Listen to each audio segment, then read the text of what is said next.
One thing that we all have a tendency to do is establish goals. Whether it be in our personal or professional lives, goal setting produces a number of different benefits. So in today's episode, we're going to talk about goal setting, why it works, and how it may produce unintended consequences. First off, let's talk about goal setting theory. The basic underlying premise of goal setting theory is the goals that we establish affect our achievements. By establishing goals with certain characteristics, we can then increase our motivation towards a particular task.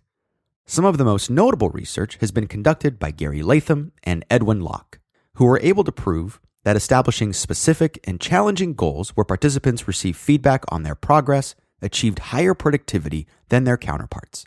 These results were also consistent across low-complexity jobs, such as independent loggers, and high-complexity jobs, such as scientists and engineers. So regardless of your occupation, establishing goals provides a benefit. But establishing just any goal is not going to produce a great motivational benefit.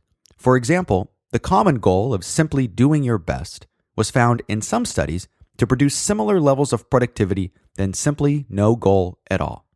Now, why is it that goal setting tends to increase our motivation and result in greater performance outcomes? Well, first, according to academic research, goals help focus our energies on the things that actually matter. By establishing a goal, what you essentially do is prioritize those activities that lead to the accomplishment of the goal. Anything else simply gets in the way, which means you would likely focus on engaging in goal-related behaviors. Several studies also cite that goals energize people. This is particularly powerful when challenging goals, commonly referred to as stretch goals, are established. These types of goals lack a clear avenue in terms of achieving them, which forces individuals to think of new methods of accomplishing them. In addition to energizing us, goals also affect our persistence. This is especially powerful if our goals are made public. We're far more likely to continue to exert the effort to accomplish the goal because we don't want to admit that we failed at something. Lastly, establishing goals forces us to use our existing knowledge and abilities to accomplish our goals. Or, if a deficiency exists in this area, they force us to acquire the knowledge and skills needed to accomplish our goals. This goes back to persistence. If we identify something that is truly important to us, then we're likely to expend additional energy to achieve the goal. Although there are many benefits of goal setting, not everyone gets the opportunity to receive these benefits to the same degree. The reason for this is a lot depends upon the types of goals that are established. In order to receive the motivational benefits that goal setting theory provides, goals should meet certain criteria. The first area is referred to as goal specificity. Goals need to be specific in order to truly affect our behavior. Remember when I said earlier that a goal of do your best actually resulted in similar performance levels to setting no goal at all? The reason is that doing your best is vague and doesn't provide a specific target to work towards. We're also much more likely to quit when something gets a little difficult because we can always hide behind the, well, I did my best. In addition to being specific, goals should be challenging or difficult. Now, challenging does not mean impossible to achieve. Although challenging goals tend to be motivating, goals that are viewed as impossible to achieve often produce the opposite result. In order to receive the benefits that come along with setting goals, participants must also accept the goal and be committed to it. For example, if a supervisor sets a goal for a subordinate, there's a strong chance that the subordinate won't be very committed to the goal. However, if the subordinate has the opportunity to be involved in the goal-setting process, then they're much more likely to accept the goal and be committed to it.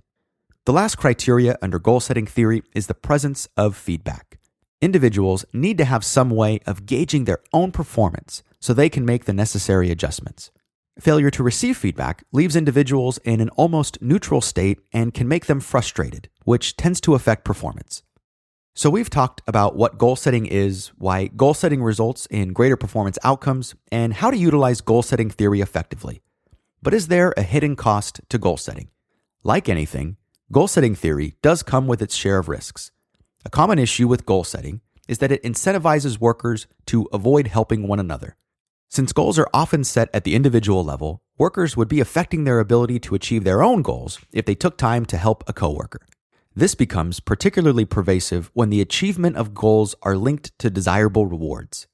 So although managers may be preaching the importance of teamwork, workers are encouraged to focus on their own tasks, which is what they'll likely do.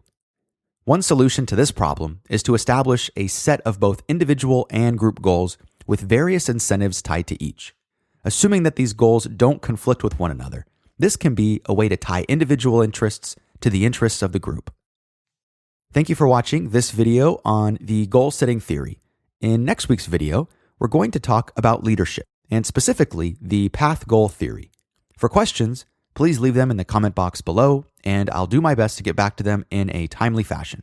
If you want more from Allen East Business Academy, you can subscribe to our channel, download our weekly podcast, which you can find on iTunes and Stitcher, or go to alleneastbusinessacademy.com, where you'll find additional content, quizzes, and more.